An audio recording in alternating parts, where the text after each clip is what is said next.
He wants to know, how did you start liking or being interested in him if you weren't interested at first, or what caused you to be interested? That's a really good question. Thank you. Jerica, thanks for the question, but look at me. You see the material? He said, you see the material. You know what I'm saying? You see what she was working with? I was already working on this thing when she first saw me. Well, number one, his sense of humor. That's number one, okay? Really good question. This is what happened.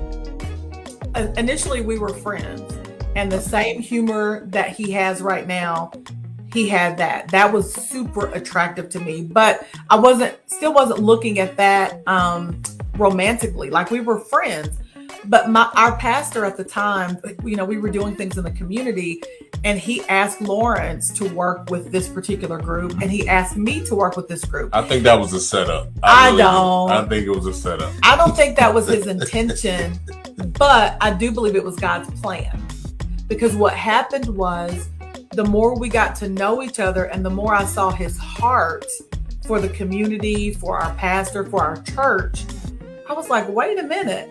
He's a little bit younger. He's not been saved as long. Those weren't things I was looking at personally. But when I saw his heart, and I saw how God was using him, and I saw that humor that has, oh my gosh, it has kept me in stitches all these years. I just started feeling something. I really, really did. And I used to wear this cologne, and we rode together to these different events, and his cologne was like saturated in my seatbelt.